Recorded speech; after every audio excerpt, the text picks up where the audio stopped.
Sama tayo para sa mas ligtas, malinis at maunlad na bayan ng Malasiki. Ang LGU at mamamayan magkaisa para sa kinabukasan. Ako po ang inyong lingkod, Mayor Alfe Soriano ng Bayan ng Malasiki.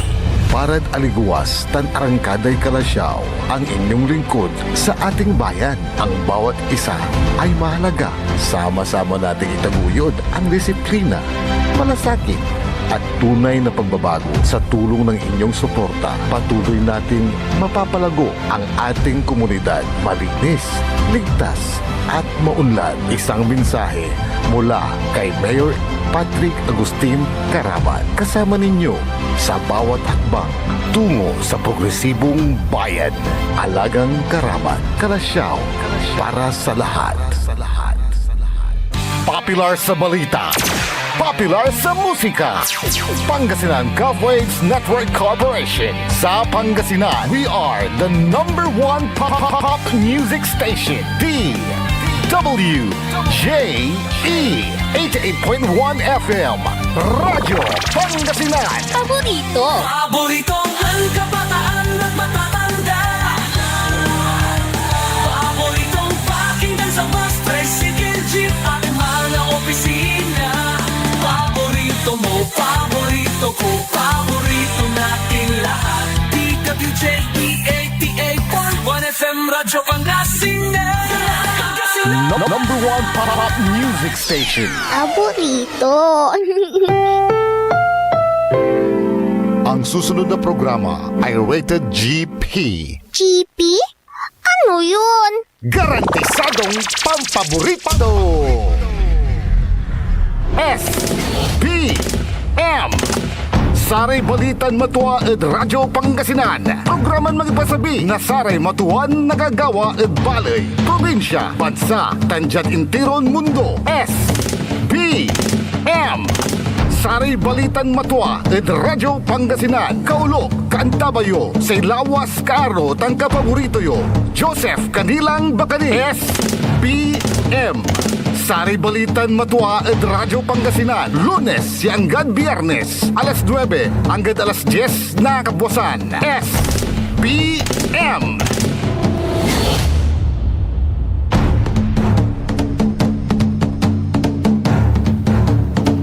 Makikitsing, Yaago na Huwebes, Pangasinan, Dagupan.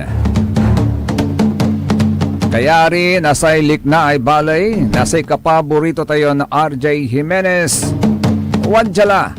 So, Saray Balitan Matua. SBM, say kabusol na Saray MBTF, managbalitay tila tan fake news. SBM, Saray Balitan Matua. Ya ipasabi na sa lawas yun kaaro kapaborito yo JCB, Joseph Kanilang Bakani. Kantabay timot at the technical side si Mr. END, Engineer Nixon Dakal. Tan si Engineer Jail Franz Kayabyab.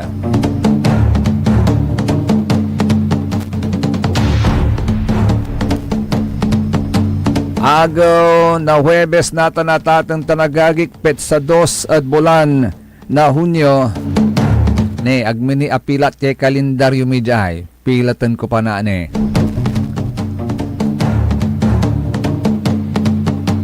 Medyo mayom-yom ni Sotsyempo at atang tanagagik. Although papawayla at the Philippine Area of Responsibility. So, Bagyon Henry. At ang labat balat unong at pag-asa by next week. Paano makaliknat ilalamat na sa kinin bagyo agagik. Ya numan bilang at unloob at Philippine Area of Responsibility tani walay bagyo anang nang daditan at Pacific Ocean. At ito po yung nagbabadyang pumasok sa ating kalupaan sa Pilipinas by Martes o kaya Miyerkules next week. Next week at ating tanagagik. At mayroon po itong kategory na super. Super typhoon. At kapag ka ito'y pumasok sa Philippine Area of Responsibility, sa itawag dad si Gato, kaya rin ng Henry on Sublay si Inday.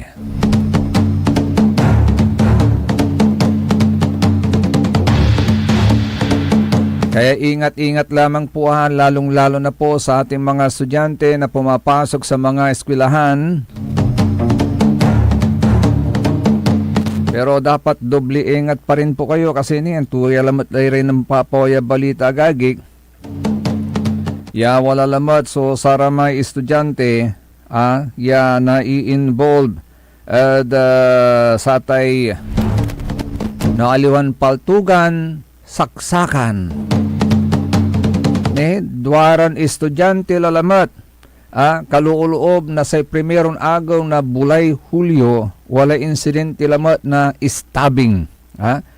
Dalawang estudyante ng Cabalway National High School sa Zamboanga City ang nasugatan matapos masangkot sa isang pananaksak sa loob mismo ng paaralan noong umaga ng July 1. At ayon sa mga paunang ulat, isa ring estudyante ng naturang paaralan ng tinuturong sospek at sinabi naman ng barangay chairman ng Cabalway na inamin umano ng minor de edad na sospek ang pananaksak at iginiit na dati siyang pinilit ng mga biktima na gumamit ng marijuana at tinakot kapag tumanggi. Oh, bullying na naman yan. Ayabalo tayo susakoy, grade 10, grade 10 agagik. No grade 10, no kumbaga third year high school. Walay bit-bit to ya 38 caliber revolver. Nalmuya ad bagto ad loob na eskwelahan na say Barutak, Nuevo, Iloilo.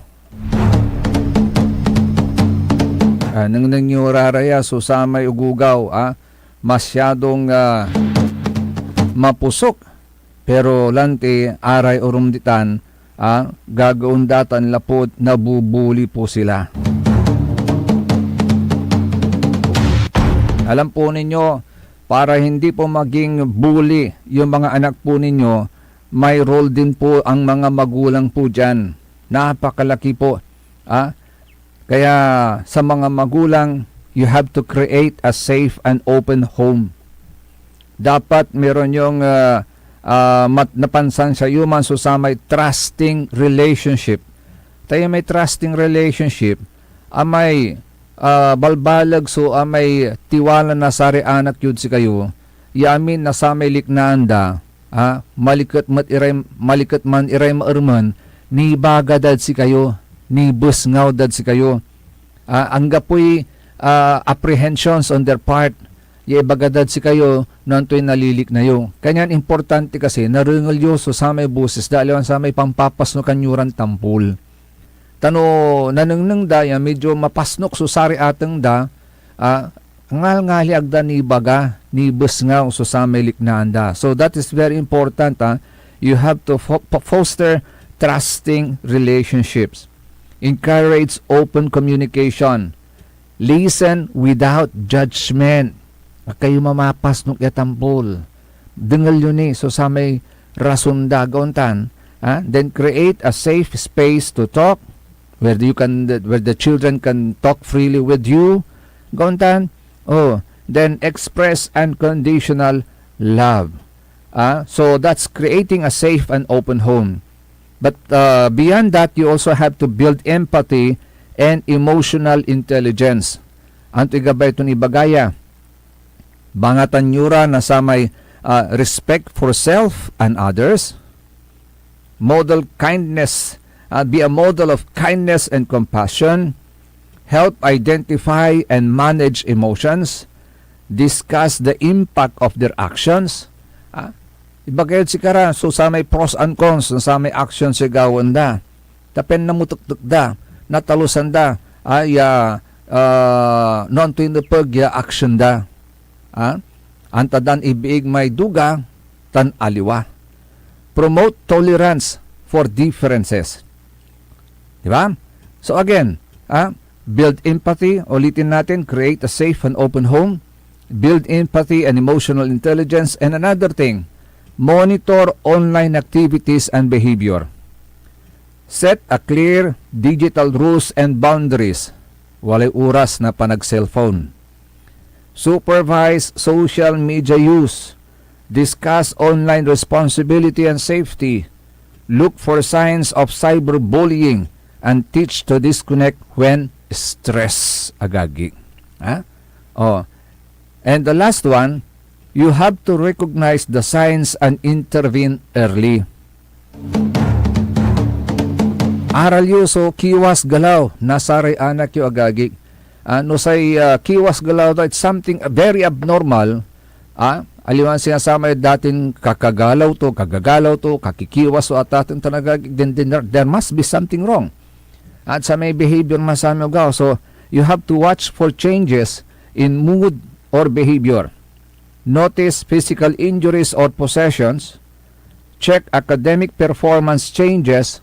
And if your child is a bully, address behavior firmly but lovingly.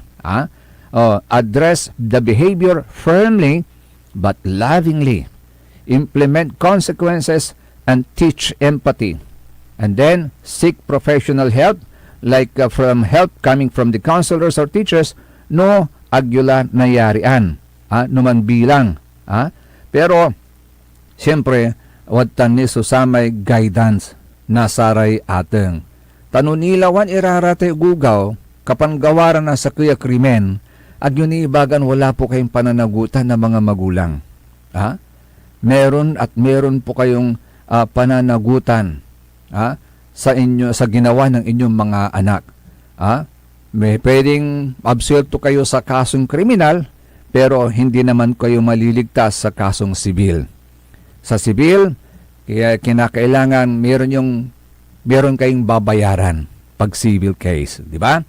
Ngayon, kung binubuli ang inyong anak sa school, importante po na kumilos kaagad ng kalmado at sistematiko. Ang bullying ay seryosong issue na maaring makaapekto sa mental health, academics at self-esteem ng bata. At sa Pilipinas, dito sa ating bansa, meron pong mga batas na sumasaklaw dito. Ang Anti-Bullying Act of 2013, that is under Republic Act 10627, na inia-apply sa lahat ng paaralang pampubliko at pribado sa ilalim ng Department of Education. So ano yung mga hakbang na dapat nating gawin? Una, makinig at suportahan ang anak mo.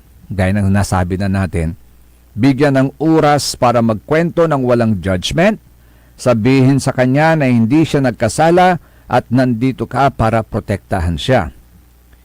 Pangalawa, iwasan ang pagmumura o paghihimok na labanan ng pisikal agad dahil maaaring lumala ito. Kaya hindi po maganda na advice ng mga magulang na pag binato ka, batuhin mo rin. Di ba? Ang magandang advice dyan, yung advice sa Biblia. Kapag binato ka ng bato, batuhin mo ng tinapay. Yun ang magandang advice. Diba? Pangatlo, tanungin ng mahinahon ang detalye. Sino ang bully? Ano ang nangyari? Kailan at saan? Ilang beses nang nangyari? May ebidensya ba? Mga text, larawan o mga witnesses? Ayun, ha? So ang gagawin natin ngayon, idodokumento natin lahat. Isulat ang petsa, oras, lokasyon, pangalan ng bully at witness at eksaktong nangyari. Kunan ng pictures if possible o screenshots kung may pisikal na pinsala o online bullying. Ito ay magiging mahalaga para sa pagsasampa ng reklamo. So, iulat agad sa school, no? Pagkatapos i-dokumento, iulat agad sa school. Simulan sa class advisor o guro, pagkatapos ay sa guidance counselor o kaya sa principal. Then, magbigay ng written report, hindi lang verbal, para may record. Ngayon, ang school naman on their part ay obligado na mag-imbestiga at gumawa ng aksyon ayon sa kanilang anti-bullying policy. May counseling para sa biktima at bully. Meron ding suspension or ang pinaka-worst sa lahat, expulsion sa matinding kaso. Expulsion, yan yung tinatanggal na siya sa school. Hindi na siya pwedeng pumasok doon. Pero pwede siyang lumipat sa ibang school kung tatanggapin din siya sa ibang school. So, ang dapat sundan natin yung proseso. Tanungin ang school tungkol sa timeline ng investigasyon at kung walang aksyon o kulang ang tugon, i-escalate sa DepEd Division Office o Regional Office. May Child Protection Committee sa bawat paaralan. Tatandaan po natin yan. Sa mga matitinding kaso naman, physical na sugat, sexual harassment o paulit-ulit, isa sa alang-alang ang pagkonsulta sa pulis o kaya naman sa abogado. Pagka worse, when it comes to worse situation na yan. Okay. So, importante, bigyan ng emotional at practical na suporta ang anak. Tulungan siyang bumuo ng confidence, like role-playing kung paano humingi ng tulong. I-encourage na mag-report agad sa teacher kung may nangyayari. Isasalang-alang ang professional help tulad ng counselor o psychologist kung may trauma, anxiety o depression signs at turuan siyang maging safe. Iwasan ang bully kung kaya, manatiling malapit sa kaibigan at huwag magtago ng problema. Naalala ko tuloy yung kanta, Promise me son not to do the things I've done. Walk away when trouble is at hand. Diba? Walk away when trouble is at hand.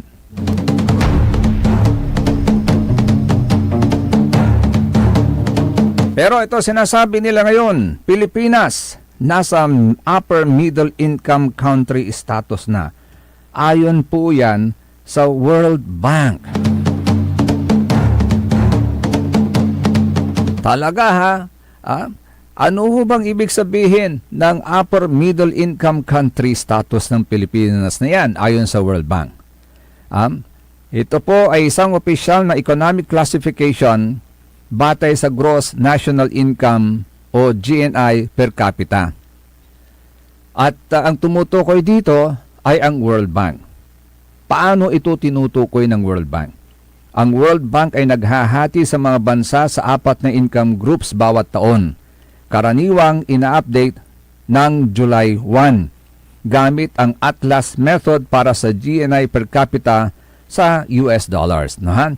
Ito daw ay isang paraan para masukat ang average na kita ng bawat tao sa isang bansa, kasama ang mga remittances at iba pang foreign income. Para sa fiscal year 2026, batay sa 2024 data, ito po yung mga threshold at na pinagbasihan. Sa low income, kumikita raw tayo ng $1,175 o mas mababa, converted sa dollars. Sa mga lower middle income, $1,176 hanggang $4,000 to $635. Yung mga upper middle income, $4,636 hanggang $14,375. At yung mga high income, $14,376 o higit pa. At ang Pilipinas ay umabot sa $4,850 GNI per capita na lumampas sa $4,636 threshold. Kaya nai-upgrade ito mula sa lower middle income patungo sa upper middle income. Ngayon, tanong natin, ano ang implikasyon nito? Ano ang implikasyon nito? Ito po isang pahiwatig ng economic progress. Talaga naman ang economic progress na nagpapakita ng average na kita ng mga Pilipino ay tumaas na sapat para mailagay ang bansa sa mas mataas na kategorya. Kasama rito ang growth sa ekonomiya, remittances mula sa OFWs at iba pang factors. Pero hindi ito nangangahulugang mayaman na ang lahat o kaya'y walang kahirapan. Marami pa ring mahihirap na Pilipino, and that's the fact. That's the reality, agagik. At ang inequality ay nananatiling hamon. Ito ay average lamang. At ano ang magiging epekto nito? Practical na epekto sa atin? Maaring magbago ang eligibility para sa ilang World Bank loans or grants. Mas kaunti ang concessional loans, mas maraming market rate borrowing. Nakakaapekto din ito sa global comparisons, investment perceptions, at analytical purposes ng mga ekonomista. Sa madaling salita, ito ay positibong milestone na nagpapakita ng paglago ng ekonomiya ng Pilipinas. Ay, ramdam ba natin? Ngunit, hindi pa ito ang katapusan ng mga hamon sa kahirapan at pagunlad. Ito ay batay sa data at ina-update taon-taon kaya maaring magbago ulit depende sa performance ng ekonomiya. Kaya tuloy, kaya naman napako yung isip natin dito sa naging kampanya ng lungsod ng Dagupan patungkol sa prohibition ng pag-ooperate ng PisoNet. Although may mga nagsasabi naman sa kanilang mga opinion na hindi PisoNet ang kalaban, kundi ang kapakanan ng kabataan ang pinoprotektahan.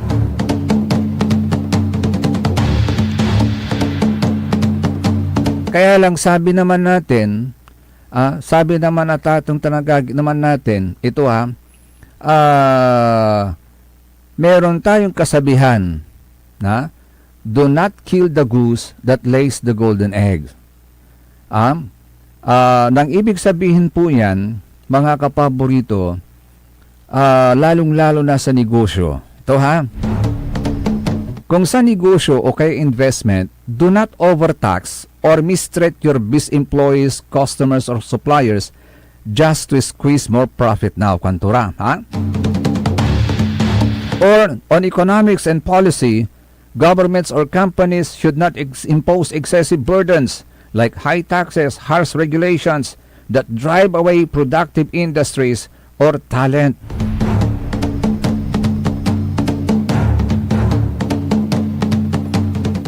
Kumbaga, no jad aruma bansa sikatutan so kasabihan da sikatay bala jad Pilipinas, wag patayin ang manok na nagdadala ng itlog na ginto. Agaon tanatating tanagagi. So yun naman yung kanilang expression. Wag patayin naman ang manok na nagdadala ng itlog na ginto. Pero sa kwanda mo lang ti atatang tanagagi anto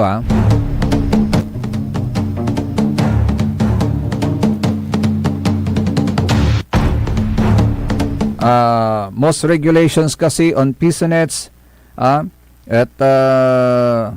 sa kaukulan dalabat lararatan at business permit and the LGUs have the power to issue business permits, and if they have that power to issue the business permits, they also have that power to babawian may permit ya interda at sararatan.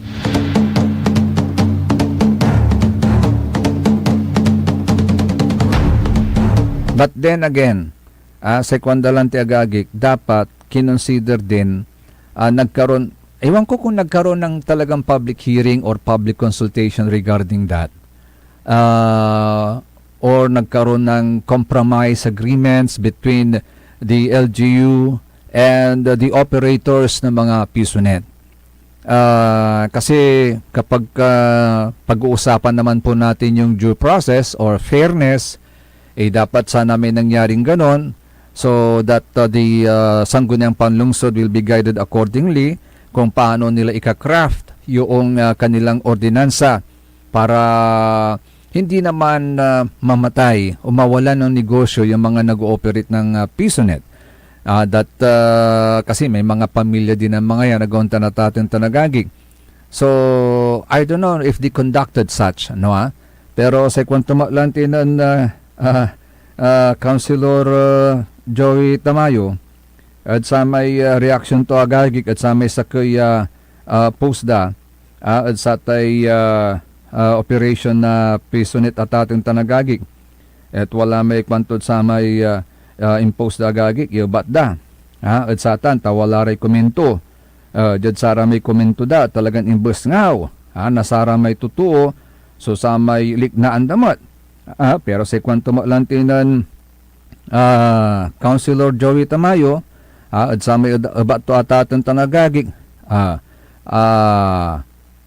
aliwan dya at FB, tanggapoy nagawa nyo dya, tabaguan lay altimi, basta pan ka maungan, alagayan.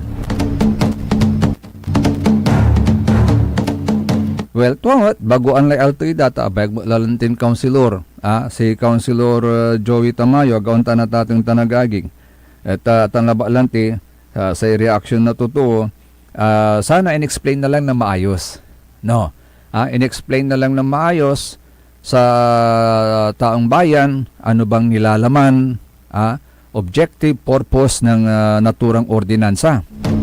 How, paano yung regulation, prohibition, ano ba yung pros and cons.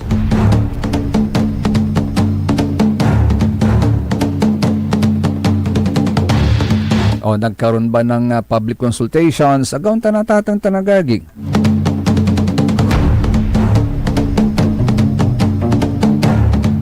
Pero let's see. No sa talanti hamon to ng Councilor Joey at may yarap, edusgado tapen jarundan at nalinawan, sabit lang issue.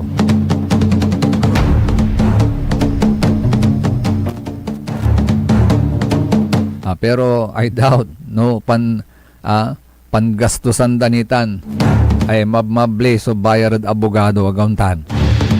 Di bali syudad na dagupan ta pigari abogado datitan. Gauntan, Pero kung na-explain ng maayos, nagkaroon muna ng mga public consultations o public forums, siguro hindi ganito ang reactions ng taong bayan. SBM, saray balitan matwa, say kabusol na saray MBTF, managbalitay tila, tan fake news. Son tuloy kaya rin inasaren pakabatan pay mano, panlalapani at saray managantabay. Ang putang-putang irang balita. The Senate is under attack. Senate was never under attack. Pero para sa amin na nandito, napakaraming nangyari. I'm talking about ngayon, after those terrible events. Ang putang-putang irang sunata. Dami yung Hawak mo ang beat. Son ang putang-putang irang impormasyon. Aya, so #1 pop music station. DWJE 88.1 FM. Radyo Pangasinan. Paborito. Want to escape the hustle and bustle of city life? Look no further than the River Palm Hotel and Resort, your premier destination for affordable luxury in Pangasinan. Nestled in the heart of Barangay Banyaga, Bugalyon, our hotel is surrounded by the breathtaking beauty of the Agno River. Our haven for comfort embodies the essence of Southeast Asian hospitality. Whether you're seeking a romantic getaway, a family vacation, or just a peaceful retreat, the River Palm Hotel and Resort is the perfect choice. So what are you waiting for? Book a tranquil experience where unforgettable memories are waiting to be made. For reservations and more information, visit our Facebook page, River Palm Hotel and Resort. Your home by the river awaits you. Ngayong 2025 ay ang ika-100 taon ng pagbibigay serbisyong pangkalusugan ng Region 1 Medical Center. Bilang isa ng 1,500 bed capacity na ospital, mas marami pa ang mapapagaling at buhay na madudugtungan ng ospital.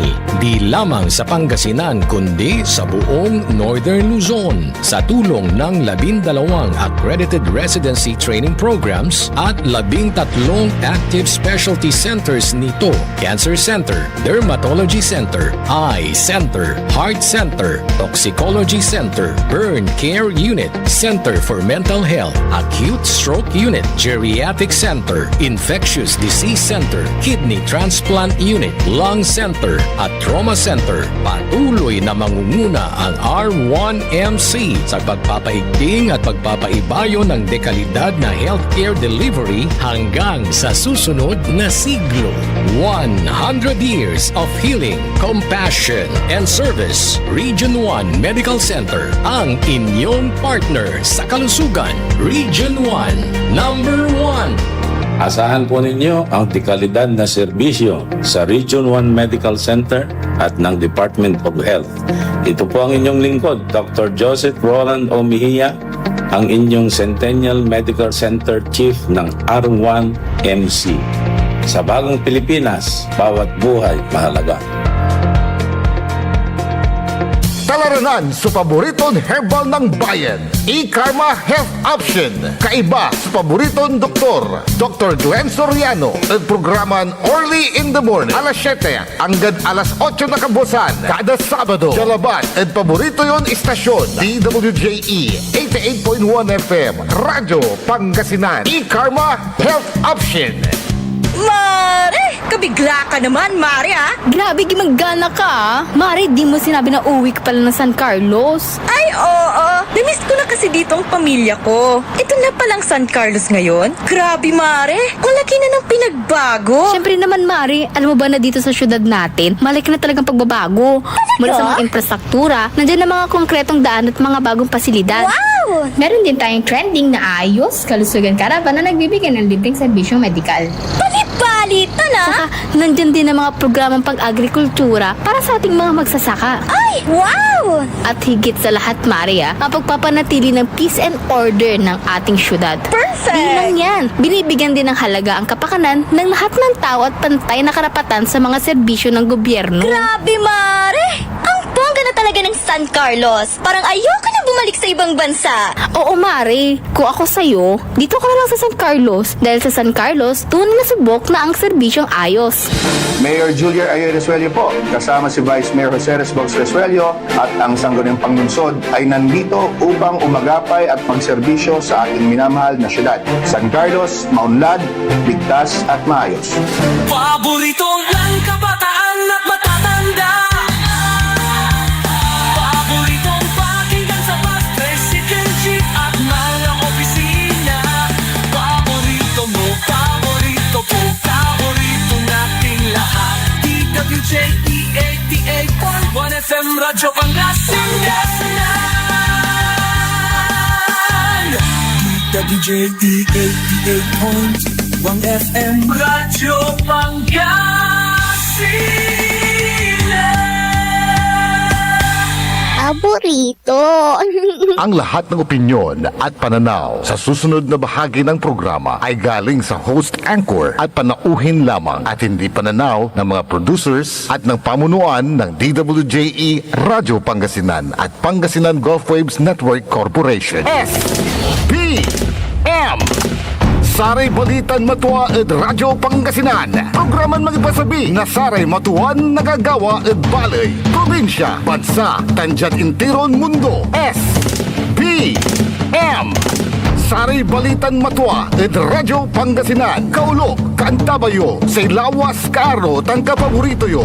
Joseph Kanilang Bakani. SPM Saray Balitan Matuwa at Radyo Pangasinan. Lunes hanggang Biyernes, alas 9 hanggang alas 10 na kabuwasan. SBM SBM is brought to you by Mars Restaurant, Galila, Mangantila, and Mars Restaurant. Matatagpuan sa Rufinas Square, Binmaloy, Pangasinan, just along the highway near Dagupan City. A perfect venue for a dinner date. Mars Restaurant. Come hungry, live happy. Lumaban ka bayan, kung binmali, may pag-asa pa para bumangon at magkaisa.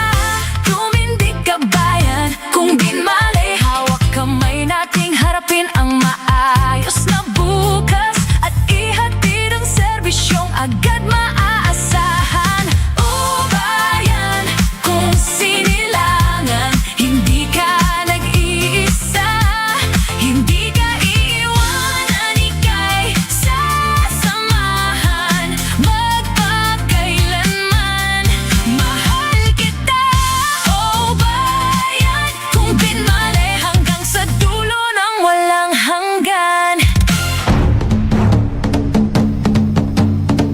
Tuloy-tuloy so saray balitan matwa SBM sa ikabusol na saray MBTF managbalitay tila tan fake news.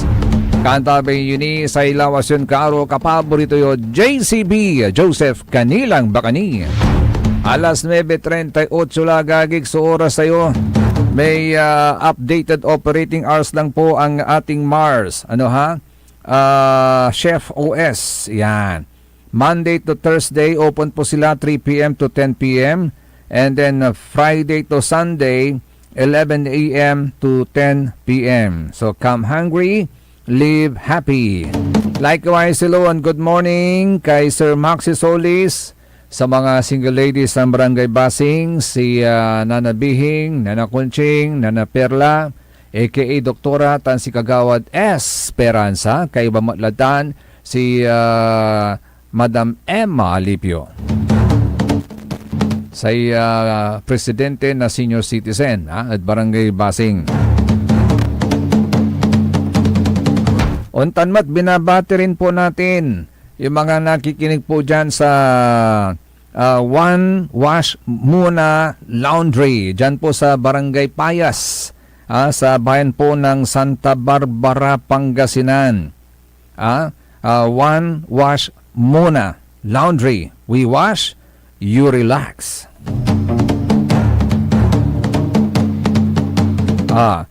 Full service, wash, dry and fold, libreng detergent, libreng fabric conditioner, libreng fab cologne. Ay, pampabango. At 190 pesos lamang per load, maximum of 7 kilograms. Matatagpuan po yan sa Payas, Santa Barbara, Pangasinan.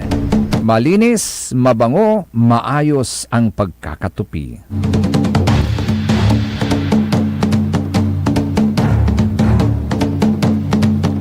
Ay, siya nga pala to, magandang balita para sa ating mga magbabangus.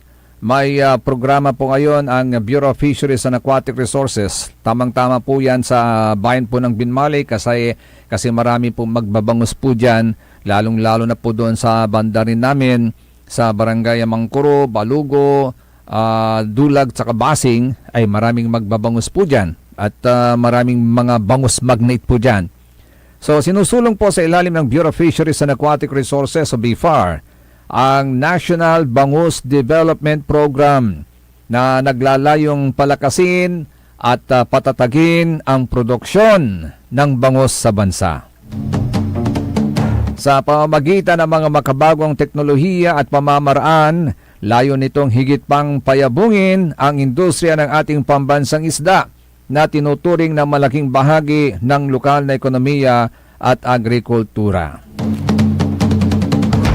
Maong niya Bureau of Fisheries and Aquatic Resources wala ta na programa da National Bangus Development Program na naglalayong palakasin at patatagin ang produksyon ng bangus sa bansa.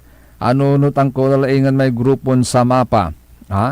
Ya unyamot so sa may gagamtanda gagi unyamot so sara may programa da ya palakasin ang bangus industry. Actually, meron po silang partnership with BIFAR to strengthen livelihood support for fisher folks in Pangasinan ng Newtanay. Nanpirmaan sa Bureau of Fisheries and Aquatic Resources Regional Fisheries Office 1 BIFAR 1 along with the Department of Social Welfare and Development Field Office 1 at ang Samahan ng Magbabangus ng Pangasinan Cooperative. Pinirmahan po nila yung tinatawag na Tripartite Memorandum of Agreement na magbibigay po ng seed capital fund for the fisher folks na ginanap po dyan sa Lingayen, Pangasinan. Itong mga national government agencies po natin magpuprovide sa mga beneficiaries ng DSWD Sustainable Livelihood Program with technical assistance, organizational support, enterprise development, and market linkages to improve their income and overall well-being. Kanyan sa ikwanda, liknaan da ditad binmali agagik, maong ni Ray National Government Agencies, maong ni BIFAR, maong ni DSWD, natatalusanda so kipapasan mi yaman nagbangus kwanda. Agda kami sisiblutan, agda kami papaalisan, at saray babangusan mi. Agda kami papaalisan, agda babagbagan irati structures mi. Nuagta they are encouraging us na mas lalo pa naming paigtingin ang produksyon ng bangus, ang ating pambansang isda sa Pilipinas.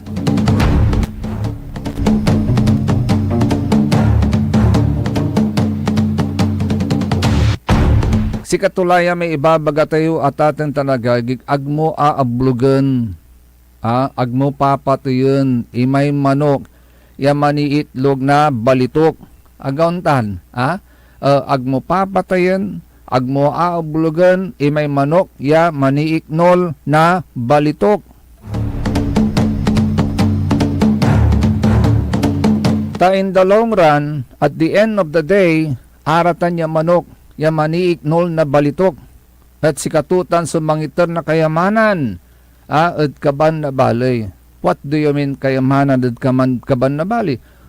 Mangitar na balag ya pundo, ya jad satan na pundo, ya natipon na sakay, at kaban na balay agagik, at sikatutan matsui ka na. Yapan papigar at saray adral-dural, abutaw-butaw, manlitog-litog iran karkarsada, at sari barbarangay. Ni dimad si kami, litog-litog lamot so dinalan ko. Ang ganatan litog-litog ni, amay intabundan buwar yan ang lapod dayat, kwanta no maasin iman, naaandi patla. Tapanon to'y, no amputang suagaw, na maga, may ambasan buwar, itikyab na dagam. Natano mamauran mat, natalom at danom, unsibwak may danom, mila may buwer, nakutkutan, umpaway lalamat may litog-litog. So it's useless. It's useless. It's yan yung mga tinatawag nating band-aid solution. Natan, nasolusyonan mo sa agaw, pero jad panakar na agaw, at the end of the day, wamamot lamang may tsura to, may karsada, litog-litog nin san siya. Gauntan, so, antoy pinabang tayo natan, at sa may ibabagada agagik, yauntan la so kabalag na sa may kwartad kaban na baloy, antoy pinabang nasari tutu, antoy pinabang nasari taxpayers. Yakumon, jad pambabayar da na tax, in return at napinabangan damaritan, yang mangitan na convenience at sikara.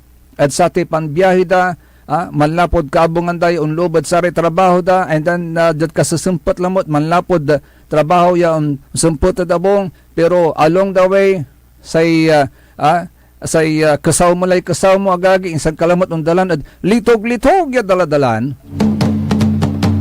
lalo na aruman, so stress na laman. Agauntan. Sakinin makapa-stress at sari taga binmalinyan at liknaan da agagik. Wala tayo regulation na sa ti pamasahi at tricycle. Pito put dalabat agagi ka. Tagkumot, I'm not yet aware talagang wali ordinance, existing ordinance. But it seems like ang gapo, why? Apay akin bakit? Kasi, jad sari tricycle, pero los buenos taantay mo lad sari arum niya tumatricycle, wala ramay balasubas ya tatawagan. Doon imbagam ya balasubas, wat nanlay aliwan klasin karakter, agauntan, wala ray taking advantage of the situation, ya lapod manggaganat may pasahero, o ang gapulay choice to, no, wagta si kay naluganan to, man take advantage kala. In what way? Singilan mo'y mabmable. Singilan mo'y mabmable. Natan, ang gapi basyan mo, nasari pasaheros, no, pigaraso talagan, minimum. Ya bayaran da, kada unlugan irad tricycle. no pigara at kada distansya ya batikan na sa may tricycle so unarom at sa may minimum ya pamasahe. Aliwangan dyan singasari arom ya LGUs wala tayo regulations da. That at a certain distance walay minimum ya bayaran da. The additional distance walay additional mat ya most likely mga piso for every kilometer ya madadagdag so doon sa maximum na kilometro na covered noong pamasahe. So si katuman sa problema daditan sa kimat kay uy da and bali na binmali pero los benos sa sari tricycle lang. Okay.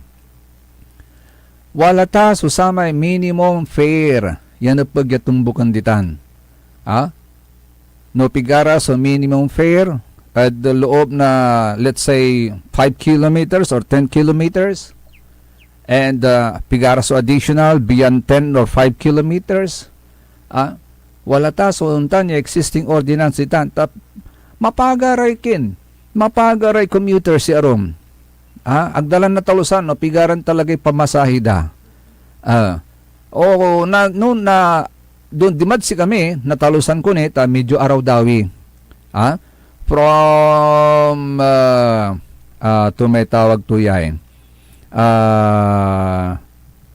manlapod sa may Karsada Highway nansangaan from there pigaran barangay so dalanan mo undalan kad Biak undalan kad anto may sakaya barangay after Biak kaya rituman undalan kad nagpalangan ay sang kalamot undalan no bilang unsempat kad basing nadalan mo amang kuro dulag balugutan basing agaon tanatatong tanagagik although may balugo na pasikmatan mo labat ang mo aladalan na interamente no ama nakaarawin distansya natalusan mo la no pigari singilan dad sika. I think the minimum is nalilingo 60 to 70 pesos. So daily tan. Imagine mo, daily tan 60 to 70 pesos. Pero wala rami aron Manlapod Highway pigaran distansya labat akwanta no walay 10 kilometers naman or even 5. Singanga po pero mabmabli so sisingilanda 50 pesos. 50 pesos sa tatin tanagagig. Example, singaditan at Barangay Kalit, from the highway mismo, paloob at iner, akwanta no walay 5 kilometers, singanga po, yung distansya from the highway. Pero sa singil dala, 50 pesos. So, ang tanong nila ngayon sa atin, and I hope the local government unit or the LGU Binmali can address this kasi imagine yung pigara may estudyante kanya nung maminsan wala ray estudyante nanunong nang tayo no kasusumpat manakarlara kalamor manakarlara kalamor from the highway ta siyempre no mambilang unuurong irad syudad na Dagupan or Jadbali na Binmali mampasahi ni Renz and another pamasahi ang lugar ni Red Tricycle mambayar ira na 50 pesos or kwantano pigaray kwantano arkila may 50 nayarin arkila may 50 nayarin may regular kwantano pigara siguro mga 20 agontan so agtayo na siguro no pigaran talaga bayaran although walalay sarili dan rate irarataya i-impose da saratay tumatricycle agaon tanatatan tanagagig pero dapat kumun no wala kumun susam regulasyon ipaskil damat di madluganan da wala mo susamay fair matrix sa tatawagan singa dyan siyudad na Dagupan walay fair matrix na sa tricycle tanlabatan no maminsan hanggang po walay nanang namumot sa fair matrix no maminsan agmat natutumbok ima na fair matrix wala rin unta na instances kanyan say liknaan dad Binmali imbes ngaw da yakumon Jadbali na Binmali wala mat so fair matrix at sari barbarangay at sari tricycle drivers ditan depende at saribar barangay.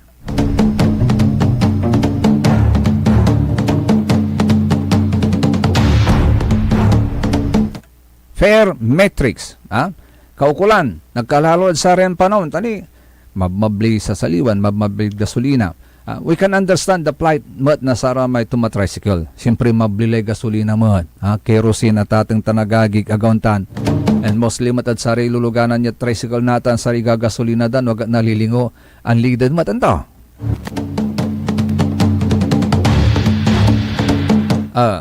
Siyempre, jad bili na saray sa tay gasolina mat at atang tanagagig, ibawi naman. Pero dapat kumun walay regulasyon.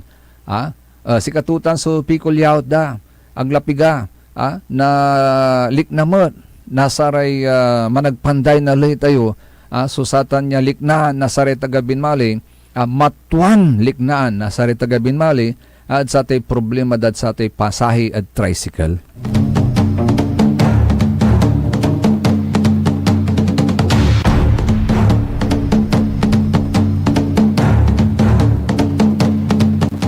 Oh, by the way, wala labat jay so may basa ante agagik liknaan, reaction agagik at satanay. So satan so so pisonit agagik tani sekwanda jay agagik sekwanda imbis na pag-aralan kung paano i-regulate, higpitan at i-monitor ang operasyon ng mga pisonet, parang ang naging solusyon agad ay iban na lang. Parang mas convenient. Parang mas madaling ipagbawal kaysa himayin kung ano ba talaga ang ugat ng problema. Kasi kung pagliban sa klase ang pag-uusapan, ang tanong po nila is this: pisonet ba talaga ang pangunahing dahilan? May personal experience ako rito. Kwanto esonan share. Nasa liknaan to. May mga naging kaklase ako noon na hindi pumapasok, hindi dahil nagpipisonet sila, kundi dahil nagtatrabaho sila. Hindi ko alam ang buong sitwasyon nila noon, pero malinaw na may mga estudyanteng walang choice kundi tumulong sa pamilya at maghanap buhay kaysa makapasok sa eskwela. At hindi naman bago ang usaping ito. Maraming pag-aaral ang matagal nang nagpapakita na ang kahirapan ay isa sa mga pangunahing dahilan kung bakit may mga estudyanteng lumiliban o tuluyang humihinto sa pag-aaral. Kaya ang tanong ko, pisonet ba talaga ang problema ng karamihan sa mga estudyanteng hindi pumapasok o mas malalim pa rito ang usapin? Kahirapan at kakulangan ng suporta at iba pang social issues na matagal nang kinakaharap ng mga pamilya. Tapos yung bullying at suicidal cases, gusto ko talagang maintindihan kung ano yung direct connection nito sa pisonet.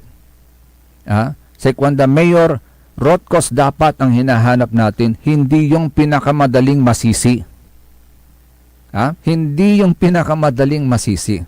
Ang pinaka-confusing para sa akin, yung tungkol sa gang rape cases. Sa totoo lang, ngayon ko lang narinig na may connection ang pisonet sa gang rape. Paano?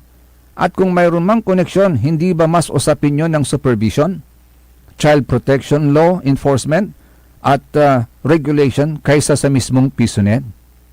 Kasi kung may batang nakakapanood ng hindi dapat, nakakapasok sa hindi dapat o napapabayaan, hindi automatic na pisonet ang ugat ng problema.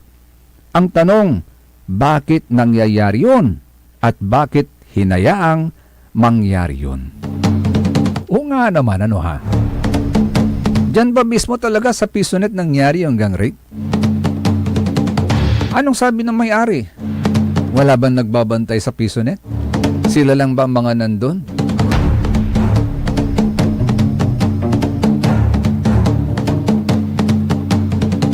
So mayroon pang karagdagan dito na ini-explain niya, pero ituloy na natin bukas, ha?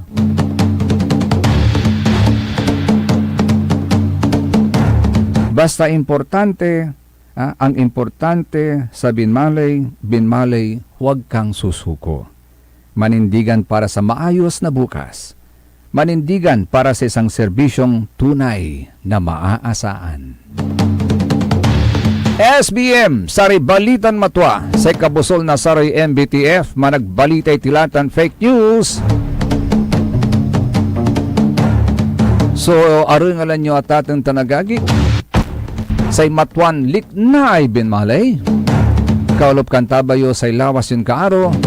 JCB, Joseph Kanilang Bakani. Kantabay team at the technical side si Mr. END, Engineer Nixon Dakal. Tan si Engineer Jail Franz Kayabyab.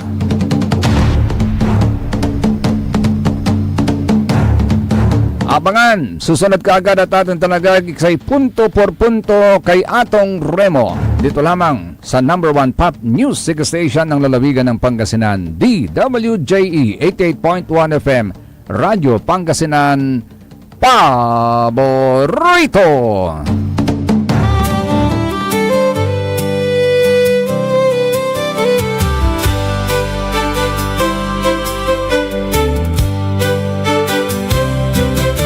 Ang buhay kung minsan ay walang direksyon, tila kay lupit-lupit nitong panahon.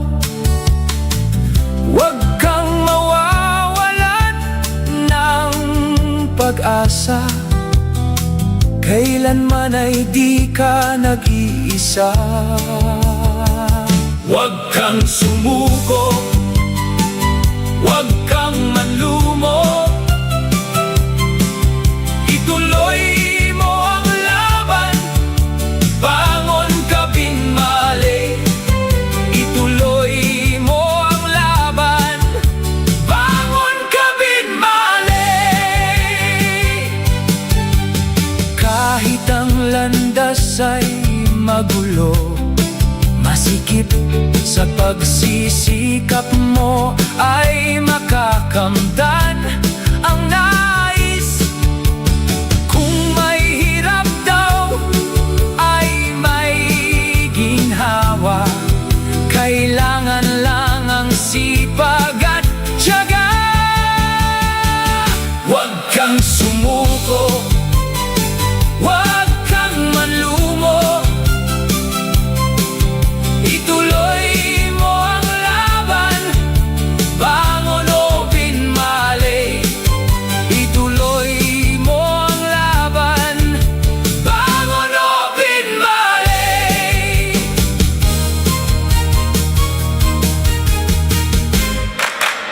SBM Saray Balitan Matwa at Radyo Pangasinan. Programan magipasabi na Saray Matuan nagagawa at balay, probinsya, bansa, tanjat intiron mundo. SBM Saray Balitan Matwa at Radyo Pangasinan. Kaulo, Kantabayo, say lawas kaaro tang kapaborito yo. Joseph Kanilang Bakani. SBM Saray Balitan Matwa at Radyo Pangasinan. Lunes hanggang Biyernes, alas 9 hanggang alas 10 na kabuwasan. SBM Oh yeah! Pogo Chico, let's go! Sa Pogo Chico, feel the vibe now. Tayo nang gumalaw, come alive now. May bagong sigla, we can feel it. The good times flow, can't conceal it. Kapsay si Samson, angat sa lahat. Kasama mo sa pag-unlad. Kapsay si Samson, tunay na leader. Para sa Pogo Chico, forever! Serbisyong totoo, Barangay Pogo Chico.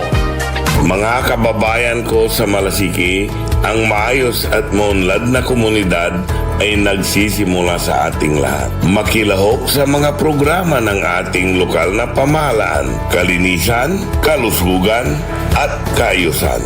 Mag-segregate